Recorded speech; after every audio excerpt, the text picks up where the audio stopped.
जय श्री कृष्ण भक्तों। श्रीमद् भगवद गीता अध्याय 2 श्लोक 4। अर्जुन उवाच कथं भीष्मम् अहं संख्ये द्रोणं च मधुसूदन इषुभिः प्रतियोत्स्यामि पूजार्हा वरिसूदन। अर्जुन भगवान कृष्ण द्वारा अपने हृदय में किए गए तीखे प्रहार के बाद अपने पुराने तर्कों को त्याग देता है और नए तर्क भगवान के समक्ष प्रस्तुत कर रहा है।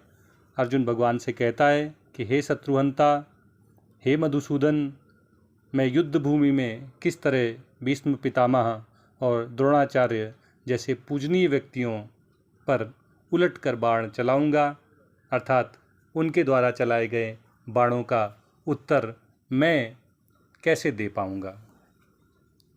चाहे मित्र हो, चाहे पत्नी हो, चाहे भाई हो। एक मित्र अपने मित्र की बात को, पत्नी अपने पति की बात को, बहन अपने भाई की बात को या पति अपनी पत्नी की बात को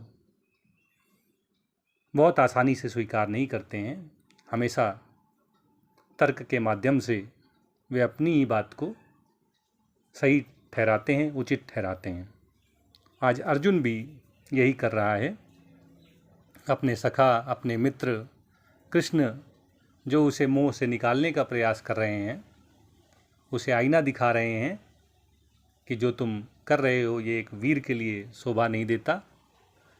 वह नए तर्कों से ये सिद्ध करना चाहता है कि उसका निर्णय सही है। युद्ध से जो भागना चाहता है वह तर्क संगत है।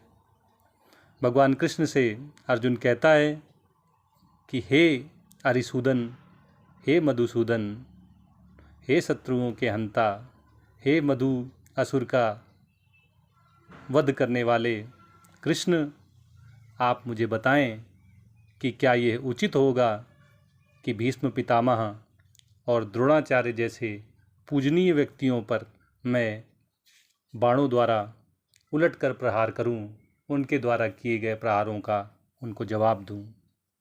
सामान्य शिष्टाचार्य तो यही कहता है कि गुरुजन हों, परिवार के बड़े लोग हों, पिता हों, पितामह हों, इनसे वाक युद्ध भी ना किया जाए।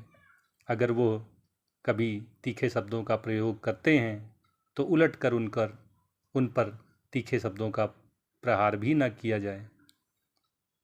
तो आज अर्जुन इसी तर्क को कृष्ण के समक्ष प्रस्तुत करता है कि कृष्ण, आप तो मधु असुर को मारने वाले हैं, आप तो शत्रुओं पर विजय प्राप्त करने वाले हैं।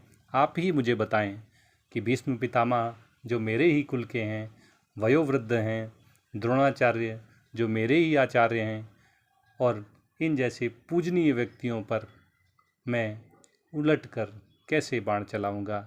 मैं इनके द्वारा किए गए बाणों के प्रहार का जवाब अपने बाणों से कैसे दे पाऊंगा। क्या यह उचित होगा? क्या यह पाप का कारण नहीं बनेगा? क्या यह अधर्म नहीं कहलाएगा? यही अर्जुन कृष्ण से तर्कों के द्वारा अपने निर्णय को सही साबित करने का प्रयास कर रहा है।